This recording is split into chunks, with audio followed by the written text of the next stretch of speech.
That's nuts that you get paid to cover Not classes.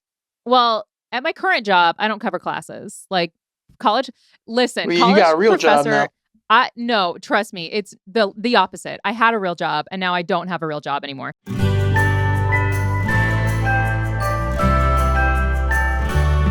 How to survive the classroom. Hey, teacher besties. I am so excited to share with you that my book, They Never Taught Us That, is available for pre-order right now. It is everything inexperienced first-year teachers need to manage the chaos of the modern classroom, including some anecdotes to make you feel a little bit better, because if there is a way you can screw up, I have probably done it. It also has advice on how to build trust with families, how to manage grading and lesson plans and IEPs and everything in between that they never went over in your teacher prep program. They Never Taught Us That is available everywhere right now for pre-order. Hi, teacher besties. Welcome to How to Survive the Classroom. I am Andrea. I'm Gerry. He is now going to be our new friend on the podcast. If you are watching this on YouTube, you will notice that you are seeing a little bit behind the curtain, and Gerry has already harassed me about it. I'm so sorry. Yeah, it looks like Suge Knight moved into a Starbucks. It doesn't look that crazy. I have like little sound tiles that look trendy behind me, but then there's also like exposed brick because I am locked away in my basement right now. Gerry, have you now when we're recording this, it's a few weeks behind when you guys are hearing this. I haven't yet reported back to school yet. Have you started teaching yet? No, so I'm on a year-round schedule, and my schedule, we get 3 weeks off every 9, and this is one of our breaks attached to Christmas. So I think our first like work day back is the 21st. Okay. So I'm out for a while. The 21st of January is when you This get is to go our back? summer. Yeah. Oh my So gosh. and then I'll get 3 weeks off in April, 3 weeks in July, 3 weeks in October, and then we get like 4.5 weeks in December, January. I kind of love that. That's amazing. And what are you doing? Are you doing like teacher self-care things on your break? I've been in New York for 2 weeks. Me and my mom went to visit my brother for Christmas, so we just got back yesterday. We did 2 days driving back. We were up in Western New York, Okay. and the only self-care I've done is I opened up this door. I'm back in South Carolina, so it's like we've been in the free. Like you ever get so cold you can't breathe? That's how Yeah. cold New York is right now, Yeah, I live and it's in like 60 degrees in South Carolina. yeah, I live in Indiana, man. It's actually not That's bad true. weather here right now, but as someone who grew up in San Diego, I have to tell you, it is pretty brutal when you go outside and it feels like the air is trying to kill you. I did a show in Terre Haute, which is where I live, just this past weekend, and it was so funny because it's the first local show I've done. And there were a lot of teachers there and stuff. And everybody kind of knew I came from somewhere else. But when I said I moved here from San Diego, like the air left the room in a way where everyone was like deeply concerned about me that I had left San Diego and now live in Terre Haute, Indiana. Because Terre Haute is arguably the like Florida of the Midwest. Because like just weird stuff and like Florida man. So, like if there was a person who ate a face in Terre Haute, Indiana, everyone would be like, no, that tracks. That actually makes a lot of sense. It sounds like almost like if you're in Terre Haute and you're like, yeah, I moved here from San Diego. It sounds like you're in witness protection. Yeah. And Like that they was the moved you vibe. to the most obscure place. Yes, that was the vibe. But I don't go back until kind of next week. But guys, I had the most insane past few weeks. And I know, Gerald, that you are an infant child. And so you don't understand the level of out of body experience that this break was for me. But I don't know if you know, but I went to Florida for a couple of shows. I know. Gerry's a little mad at me about this. And you know what's the worst thing, Gerry, is this was for Teachers Lounge. And guys, a little background like that we have here is that the reason I know Gerry at all is because he opened for a Teachers Lounge show and has actually opened for a few Teachers Lounge shows for us. And you're located in South Carolina. How far of a drive is it from where you live to like Miami? Do you know? Geography is real tough for you, I know. This was a little unfair to put you on the spot, but I felt like a stray, but like 10 hours, 11 hours maybe. Okay, a long ways. So we just relied on the club to provide us an opener, and we didn't have one for one of them. And then the second night we had somebody, but it wasn't, it wasn't Gerry. What me? We did suffer as a result of that. I'm very, very sorry. Um, but to my millennial friends, I have to tell you guys, because we have Phil as part of the Teachers Lounge, and he's just the most famous boy right now. He got contacted by the owners of the Magic. Do you know who the Magic are, Gerry? Oh yeah, just let me know when you want me to start ranting about this, because I'm frustrated. I don't go to two of these to Florida. By the way, if I wasn't in New York, I could have got to Florida. I have found Florida somehow. I figured out where it was. I got down there, and I look, and I love basketball, and y'all are courtside in the Orlando Magic game. And I'm like, what? Okay. The most fun thing y'all tried to make me do was ride a mechanical bull. And you didn't do And now it. y'all So going, maybe if I you went had, I like- went to the Magic game. Okay, guys. So we weren't actually courtside. We were further back, but we did get these wristbands that put us into the fancy lounge. And we get in there. They have like oysters on ice. They have just, you know how when you see rich people that are so rich that they're not wearing like fancy brands or anything, but their skin and their hair and their clothes just look like it costs a lot of money to maintain. Like we walked in and I was like, oh, my net worth is not up to snuff in this room. But we had the wristbands, so it was cool that we were in there. But all of us were like trying to act like we weren't little country bumpkins walking around there. And while we're at the game, and I know that like the part you probably cared about with us was the basketball, and it was fine. It was whatever. The Magic won against the Nuggets, and I was excited that I got to see the horse boy play, who plays for the Denver Nuggets. What's his name? Does anyone know? Jokic. Yeah. We got to He see got him play. hurt like a couple games later. Oh, well, honestly, watching him, he's very whiny. Every single call, he fought the refs. Well, every yeah, single time. I mean, I'm if he gives up for about a month, he's gonna be built like me. He don't look like he belong out there. He also, yeah, but he's so good that it didn't seem like he was trying either. It was very entertaining getting to like see him play, but I didn't really care so much about that. I was more excited about the fact that when we got to the game, they had one of the members of Nsync open the game, like did a whole thing at the beginning. It was Chris Kirkpatrick was there, and I recognized him. You just shrugged. This is why you Was didn't get invited. Justin Timberlake in NSYNC? Yes. Yeah. See, if you said Justin Disrespect. Timberlake was there, I'd be like, what? But that's not who's there. But you said Chris Kirkpatrick. Oh my God, the disrespect is crazy for my culture and who we are. Listen, You called okay? you called arguably one of the best basketball players ever, Horse Boy. Yeah, he's a horse boy. He loves horses. Yeah, but he's also been the MVP 2 or 3 times. Yeah, but I don't care Won a about that. championship. I care about the fact that He's like a horse boy. he's a grumpy old man who doesn't want to be there. He wants to play with his horses, so he's a little horse boy. No, so I'm sitting there. I freak out when I see that he's even at the game. Gasper and Phil saw the name on the shirt and was like, "Oh, I know that. Like, yeah, like I'm aware of him." And then Gasper went, "Who?" And I was like, "Okay, whatever." So we go to the fancy room, right?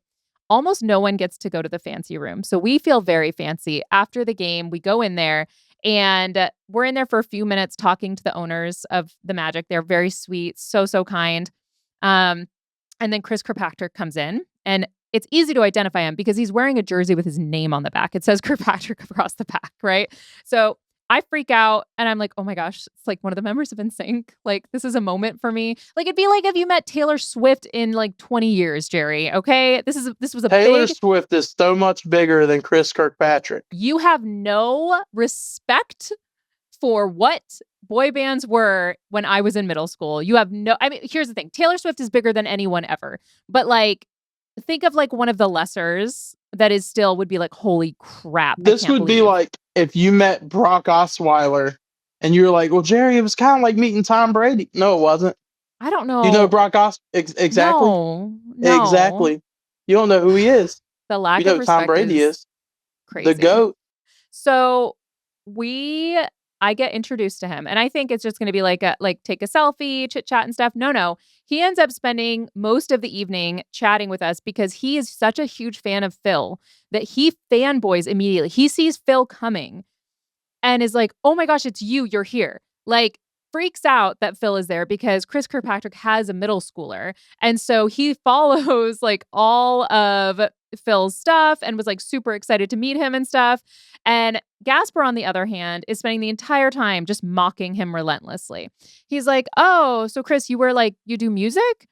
And Chris was like, "Yeah, I was, I did." And he's like, "Oh, that's cool. Were you any good? I didn't listen to any of your music." And to be clear, Gasper's like 2 years younger than me, so he absolutely did, or at least was aware of it.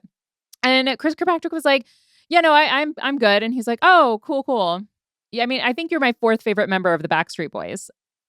And the way I was like having an out of body experience with this, because at one point also Chris Kirkpatrick was talking about, he's like, "Oh, so you guys do social media?" And we're like, "Yeah." And he's like, "Oh, that's so cool. You guys should be on MySpace." And I was like, "What?" Like the person who probably had music playing on my page on MySpace was telling me I should get on MySpace. It was a very strange moment. And then Gasper also told Chris Kirkpatrick that he's like, "Yeah, well, I know you guys had beef with Eminem, or you had beef with Eminem." And I was like, "You had beef with Eminem?" And he's like, "Yeah, you know that lyric from Eminem's song, Chris Kirkpatrick, you can get your ass kicked." And I was like, "Oh, yeah, I do, actually." And Gasper told him, "No, that makes perfect sense now that I've met you." And I was like,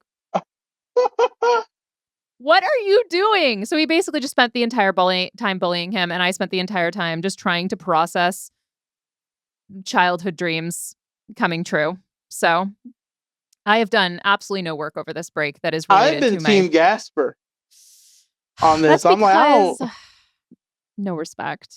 I can't believe that. I honestly truly believe that Gasper might not have known who this guy was. It's And I hope 50-50. so. I hope he didn't. It honestly, the funny thing is I think that regardless, Gasper would have trolled him, and he was really, really funny about it. Like he laughed it off and stuff. And it probably has to be a little bit nice to not constantly meet people like me that are just like, "Holy cow, you're Chris from Nsync." Like, it's probably a lot more fun to have people that are just like, "You're just a guy," And what's crazy to me is you're geeking about this Kirkpatrick fella that y'all met, and he geeking about Phil. Yeah. And I'm gonna commend Phil for a second, because I feel like Phil was probably just totally cool about it. Me, I have been the most arrogant dude for the rest of the day. I'm like, y'all see how y'all are geeking about this guy? He's geeking about me, big dog. I would not have let that go. No, Phil was so cool about it. It was honestly one of those moments where like I wish I could have like recorded it without it being weird, because seeing Phil's face when a member of Nsync freaked out about meeting him was just one of those wild moments of like, oh, you know who I am? Like, it was very, very strange, but it also means I've done absolutely nothing to prepare for my classes that start next week. And I am someone who loves a New Year's resolution, and I like to have like life ones, like personal life ones, and then I have like teachery ones. Do you have any like teacher related New Year's resolutions? I don't know. I need a system for putting grades in. I am sidebar. I'm a little worried to be admitting to this. It's fine. It's fine. Oh, You'll be all right. no, I just like I'm always so slow about it, or like I mess up the technology, so it's like, okay, I got something in and then it's not there and I won't realize it. I'm like, oh crap. So it's like I teach 5 classes. So I think I'm just gonna assign the day of the week to a certain class, and that's when I'm gonna do them. I don't know, planning stuff out a little better. I had a new class this past quarter, so it was like I was fumbling stuff around. So probably trying to be a little more organized in day to day, because I like to keep it a little fluid. Mhm. And say, like, if we need to change up a day, okay, that's fine. We got Yeah. time. And I kind of adjust my classes to be like me in that way. It's like I don't have a set schedule I have to follow. I can kind of do it as I please as long as we get through it. Yeah. and I adjust that to fit me. It's like, hey, some days, like I know we've got to adapt daily, Yeah. but probably have a little bit more of a grit. You know, So, yeah. Did they give you a geography class to teach since they know that's your strength? you still own this. I'm never going to be off of it, Like I honestly. ain't getting made fun of on the internet for not knowing where Alaska was. Well, I found it. It's down. It's over. It's where it's always been. It's over. It's around here somewhere. it's where it's always been is crazy defense for the Well, not fact you didn't always, because know. Pangea and things like that it drifted away for a little while, but we Yeah. got it back. We got Ain't that ain't that how it happened? Didn't it go on somewhere? sure. The blind leading the blind here with that. I mean okay, so that is really good goal. Those are honestly like the same as mine because I do really struggle with grading and I feel really bad, way worse teaching college and struggling with grading than I did teaching high school and struggling with grading because number 1, I don't have nearly as many students. So, of course it took forever when I was teaching high school because like there's a bajillion students. But now that I'm teaching college, like I have 50 students and each of them actually do care about my feedback. So I actually have to give pretty solid feedback to them. And they're paying. Like it's a very different thing when you're like they're paying to be there and to Yeah. like do that. And so that is definitely one of mine as well and is constantly one of the things that people are like, yeah, no, like in my reviews and all of that, they're like, you need to grade quicker. And I'm like, you're right, fam. That's on me. I'm so sorry. Like, it is absolutely brutal. Do you have any life New Year's resolutions? Like any ladies in your life, Gerry? Because I don't know if you guys know, but Gerald is single. So, Yeah, he is. yeah. Yeah, you hit my line. I'm here. I'm like Alaska. I'm where I always have been, baby. I move around a little bit, but I'm here. That's Um, right. So that's what maybe actually what that book Looking for Alaska's about. It's about I'm it's just Alaska. looking Yeah. for you. That's Yeah. amazing. It's Yeah. not actually about that at all. She died about halfway through a book. Oh my gosh, But spoilers, Gerry. that book came out in 2000. I was 2. Shut up. You were not 2. In 2000, I was 2. It didn't get It came out maybe 2006. I don't know. We can ask my producer to tell us when that actually came out, Looking for Alaska, because I think it was like 2013, honestly. But No, it wasn't. Because The Fault in Our Stars came out then. Are you a big John Maybe a Green little fan? before that. I rock with John Green. You think we get him on here? You know what, John Green? You're welcome to be here. John Green, you are down the road from me. I will drive and He is in Indiana, isn't he? Yeah, he's in Indianapolis, and he's a big Indianapolis fan. It was published in 2005, so you were 5. All right. You could have been out 7. there. 7. Okay. Math teacher? Nope. Math teacher? I'm an English teacher. Do not ask me to do any math. Certainly not on the fly. I thought you said you were born in 2000, so that's why. No, I thought Looking for Alaska was born in 2000. I was born in 98. Okay, got it. I forgot he was in Indiana. Yeah, he is. So John Green, hit us up. We would love to chit chat with you about all of your books, especially. Are you a reader, Gerry? Do you love to read? That's where I was getting at. Is I'm trying. I used to read a lot, and I look back. I don't think I read a book last year. I started a lot of them jokers. I don't think I finished one. I read a lot of chapters. We used to do a book club on this podcast, and read some like fairy smut and stuff. And I do think it would be a delight to hear your take I'm on out it. on that. No. I think maybe that should happen at some point because at some point you gotta crack open another book and actually finish it. I used to read a lot of like middle grade and young adult stuff. When I started teaching, I was a instructional assistant in a remedial sped class, and I just poking around through the library and stuff like during my lunch, I would just kind of read those books in there. And I was like, these books are telling real hard stories for kids that handle real adult subjects. And I read a lot of stuff like that, young adult. And it's also, I have trouble, like when things feel not so much heavy, but just overwhelming. It was like they were easy and quick to read. They were telling real stories and they were good for my scatterbrain. I have a hard time staying focused with one thing for a long time. So it's Yeah. like I could knock these out in a week max, maybe probably less most of the time. Yeah. So it's like things written short like that or in a certain prose, it's like I was able to stick with more. Now obviously I've read some grown-up books too, but The fact you call them grown-up books is wild. yeah, I mean that's what I mean, not like grown-up books, but you know what I'm saying? Like Yeah. not like Fourth Wing, but like I'm reading one right now called The Borrowed Life of Frederick Fife. Okay. Is that a middle grade book or is that like No, like a adult fiction? it's adult fiction. Okay, perfect. So it's about this. This is a plug for the book, by the way. If they want to send me a free copy, so I can quit reading it on my phone. Uh, it's about this older guy who's like he's like getting evicted from his house, and he goes down by a river, and there's this old guy in a wheelchair, and he goes up to see that old guy, and that old guy in the wheelchair is dead, and the old guy looks like him. And he's like looking around. He sees this nursing home. That's like I guess vacate. I don't know. We went on like a little field trip to this lake. So he's like going to wheel the wheelchair up there. When he does, he falls down, and the body floats down the river. Oh my God. And then they look over and they see, and they think the old guy in the wheelchair fell out. So now he's accidentally been like replaced that guy who floated down the river. And it's like this whole story. I think about him like, this guy be like the worst book review ever. They're gonna be mad I even talked about this book. But it's like he hasn't had anybody in his life who he felt like cared about him or anything for the last few years since his wife died.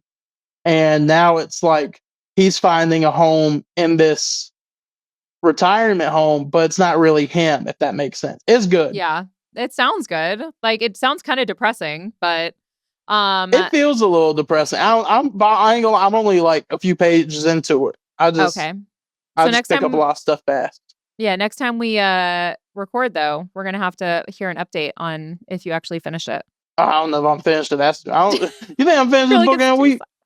No, yeah. Come on, No, there's a it's gonna be lot. great. There's a lot of words. Hey, no Mhm. pictures. Nope. No Not a pictures. Not even single one. picture. Okay, so we are gonna take a very quick break. But then we are going to listen to some voicemails, and I'm very excited, or a voicemail, because somebody sent a would you rather prompt. So I'm delighted about that. So we will be right back. Have you ever wondered what I would say if my mother and my administrators weren't watching every single thing I do on social media? Well, that's exactly what my stand-up show is, and I'm going to be coming to a town near you super soon. You can get tickets at educatorandrea.com/tickets. All right, welcome back. And we have a would you rather prompt that was sent in as a voice memo. So let's listen to that. Would you rather do lunch duty or cover a class and lose your prep period? Am I getting paid for covering that class? Would be my very first question. Because I've had some schools that did not pay. You had to answer the phone, and then you had to cover it, and you wouldn't get paid for it or anything like that. So if I'm getting paid and I'm getting paid like $50 or more and I'm on top of stuff, then I would do it. But most of the time, no one can ever find me to ask the question because I don't answer the phone when the office ladies call. So That's nuts that you get paid to cover Not- classes. well, at my current job, I don't cover classes. Like college, listen, Well, you college got a real job professor. now. No, trust me, it's the opposite. I had a real job and now I don't have a real job anymore because instead of like respectfully, and I love it, but also if I am sick or my kids are sick, if I was still teaching K-12, I would have to get a sub. I'd have to do sub plans. I would have to do all of that, right? If I'm sick or my kids are sick now, I can have a remote learning day where I tell them like 4 things to do. I can record a quick video. I put it up. I say, hey guys, we're having a virtual asynchronous class today. And then they go and they do their work. And so it's not at all the same. But when I was teaching at one school in Virginia, we did not get paid. And we would get guilted heavily. And we had APs that would like pop in and find us and be like, we need you to cover so-and-so's class. And we would just have to go and do it. And then when I worked in California, they would ask, but they also had an on-site sub that was always available to cover classes as needed. So we either got paid or the on-site sub would just like cover the class. So for me, it would be cover the class because I really like don't take my lunch away. Like I need food. So what about yours? That's crazy that y'all are getting paid. You don't get paid? Like I've heard the stories of people. I didn't think it was real. No, You've we heard don't get stories. paid. They're just like, hey, like this is what we have to do to have someone in that room. If we don't have subs, like you just gotta go down there. And it's like, and some days there have been times where it's like, man, I feel like we covering too much, and it'll get aggravating. But then it gets where it's like, okay, I kind of knew it was about to be my time to have to cover a class, and you kind of just take it on the chin and you do it. Yeah. And it's usually during your prep period. Yeah. Now the lunch duty thing is a little different for me because all my classes are during lunches because I have electives. So one grade's going to lunch while I have another grade in my room. I don't teach one grade. So it's like if we're taking that current situation, I'm like, yeah, give me a lunch duty. Go put somebody in there to teach my class. I'll go hang out in the cafeteria. Yeah. Because we also don't have to like sit with them. You have to sit with them? No, we don't. So I'm saying, Oh, okay. it's just I'll stand in the back and talk to the SRO. Yeah, you can go to the bathroom. I'll walk around, make sure they ain't like fist fighting or nothing. Yeah. And so it's like, if that's the situation, yeah, I'd rather do a lunch duty. I don't mind trading a lunch duty and not having to cover a whole class. Usually, though, if we have to cover a class, you split it with someone else. You don't have to cover the whole class. Okay. Yeah, it's like, yeah, you go up there for like 30 minutes and you lose part of your prep. But that didn't happen too much now. I mean, I feel like my school's got a better grip on that now than they did at one point. Yeah. And it's like, it still sucks, but you know you have to do it. And it used to be I'd do it once or twice a week. Now I'm doing it maybe once or twice a month. Yeah. It was really bad during the pandemic. I think that was the peak of it, was like during the pandemic and the years after the pandemic. It was just, there was like, you would have, especially when they sent teachers home for contact tracing. That was the worst because I remember like we would just get a call and be like, so-and-so had your class, therefore you have to go home. That went on for like a week. And then they were like, well, we can't do this because if literally any kid in the school has COVID, then everyone's going to have to go home who taught that kid. So they stopped doing that real quick. But yeah, no, that makes sense. I have another would you rather question that was submitted via text message. Okay. Would you rather go on tour with Nsync or the Backstreet Boys? Who? Not playing. I feel like I know more Backstreet Boys songs. Okay. But didn't one of them die? Like overdose on drugs recently? No, that was a different boy band member. I can't remember which one, but it was like gosh, who was it? I heard about it. People were upset. Was it Aaron Paul? Aaron Carter. Yes. Aaron Okay. Carter. Yes. Aaron Carter, the younger brother of Nick Carter. Nick Carter was a Backstreet Boy. He died in 2022 from accidental drowning due to the effects of sedatives and compressed gas. That's Wait horrible. a minute. Like he had the fart? No, definitely not. I don't know what compressed gas is. That's a wild guess. I'm going to say Nsync. Because if Aaron Carter was doing them drugs, I feel like it was probably getting, I mean, let's be real, boy bands, they was probably both doing drugs, but Yeah. I want to stay away from it. I'm like, yo, let me get away. I don't want to be a part of that nonsense. Yeah, I assume they all probably were doing drugs. I couldn't say. I was a Backstreet Boys fan first, like for whatever reason, and I don't know what it was, but my parents like let me get the Backstreet Boys CD, but not the Nsync CD.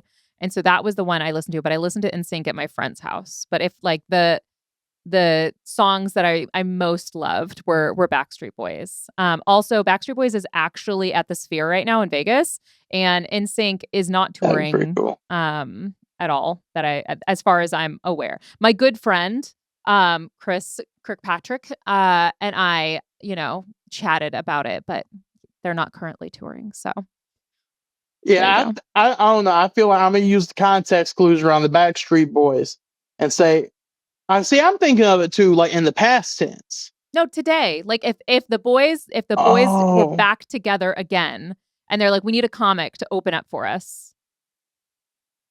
Oh, Like like I Shane got Gillis open did. for him?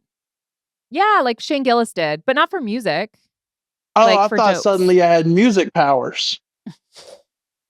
Yeah, that's how it works. I think still, like, I'm gonna take context clues around the Backstreet Boys and assume, okay, they probably maybe I'll steer clear of them because I don't know what they do. I don't know what they got going Okay. on. Yeah. And then the other one's got Justin Timberlake. He seems like a good dude. He seems like he And got it together.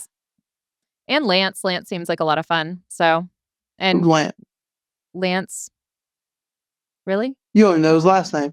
I'm trying to think. Lance something. Lance I don't know. Stevenson?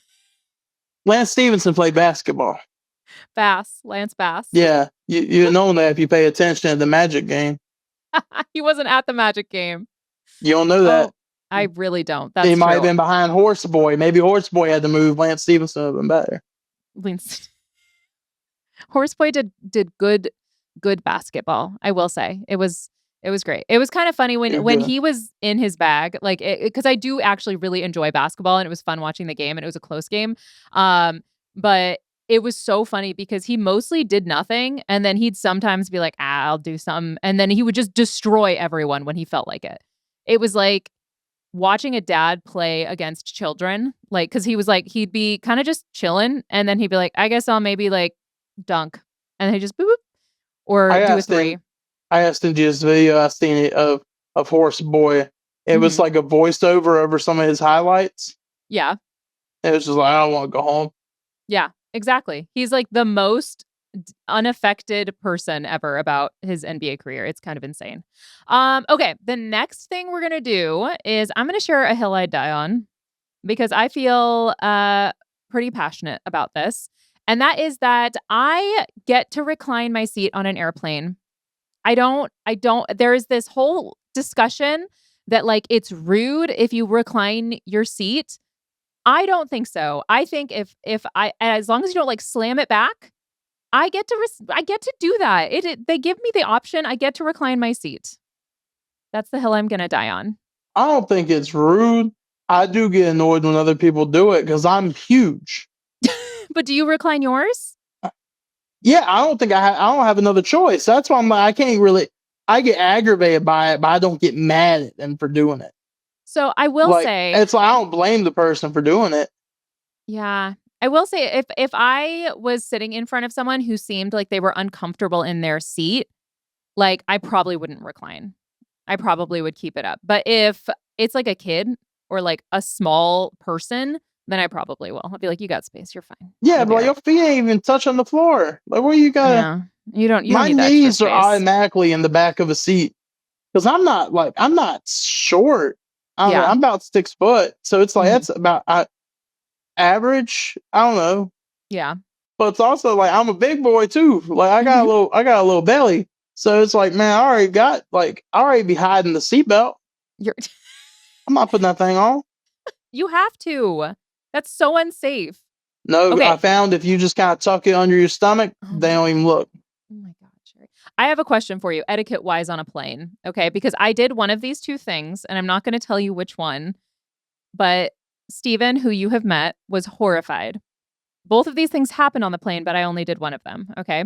So the first thing that happened on the plane is once everyone got into the air, someone, myself or someone else, hit the call button and had a flight attendant come over and ask for a drink before the flight attendants. They have a call button on every plane for a flight attendant. That's why they have like the little picture with the lady. Okay. So that, and then the flight attendant said, we're not even supposed to be up yet. Drink service will start in like 20 minutes or whatever. Okay. So that's option one that horrified Steven. Option two is flossing on an airplane. That also horrified Steven. Which one? Flossing, yeah. Flossing your teeth on an airplane or hitting the call button to ask for a drink. Like not like you're like super parched, just like, hey, I'd like a soda, please. Which one do you think, number one, which one do you think I did? And number two, which one is worse? I think you flossed. God damn it. Yeah, I did. Yeah, I know. I know you did. I had something stuck in Because my teeth. you were like, you're like pressing the call button before they're even supposed to come around or flossing. Well, I can't set that up. Like, I can't set that up I did floss. And here's the thing. I was doing it. I had no one in the seat next to me, and then Steven on the end, my husband. And then I had something stuck in my teeth. And so I like very quietly did that. And he looked so disgusted. He looked like he was about to try and change rows. And then there was like a 10-year-old kid that hit the call button. And I was a little offended by that because I'm like, you never hit the call button unless you're dying. Like, So I've only flown like 3 times, okay. maybe 4. Like, but one of them I was a kid. Like, I mean, I think I was like 2. So I don't really count that one. Yeah. But the others that's why I didn't even know there was a call button. I thought you just had to get lucky and hoping they'd come around and go, hey. No. But I do I want to hear from the listeners which one is more mortifying. And I have a feeling I'm going to get roasted for that one because it objectively is not polite to floss on an airplane and it's a little gross, but I was in pain. And so does that matter? Should I have just sat and been in pain the entire time, or should I have excused myself to go to the bathroom to do it? Because that seems gross and worse. I don't want to be putting things in my mouth in the bathroom. So I don't know. I would love to hear from everyone. And also I would love more would you rather questions, teacher specific or life specific.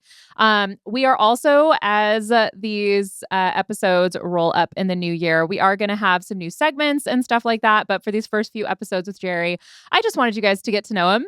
Get to know good old Gerald and let you guys know that he's going to be hanging out with us and talking about teacher stuff. And obviously we are both on break right now. So it is also going to be a little bit less teacher specific heavy when we haven't actually been in the classroom, but we both start pretty soon here.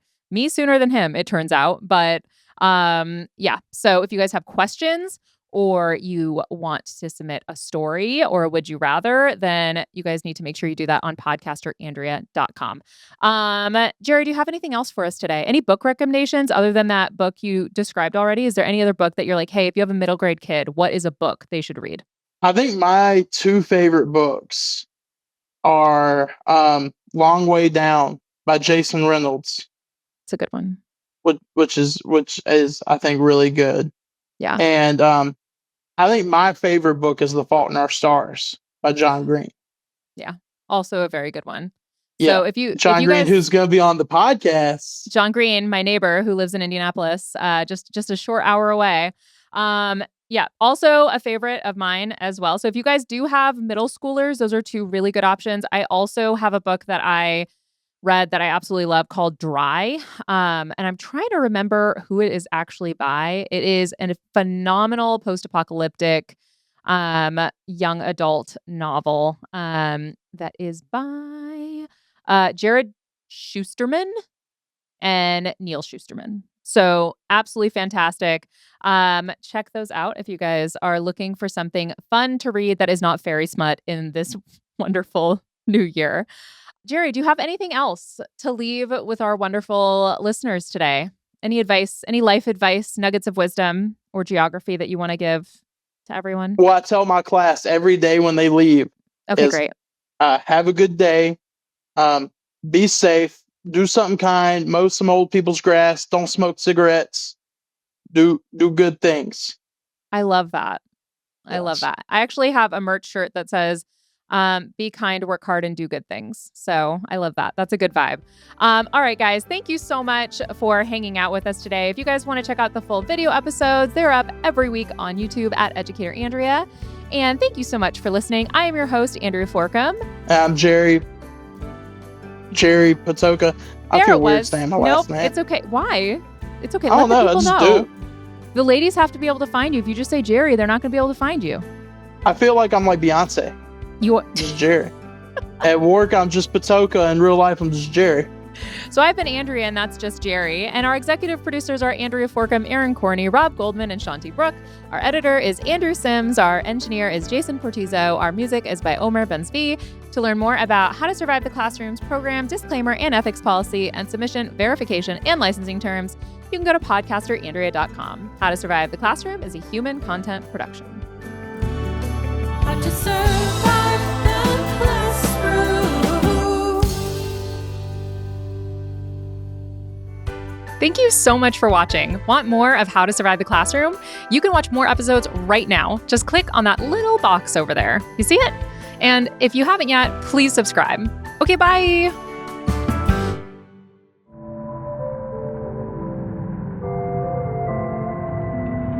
Human content.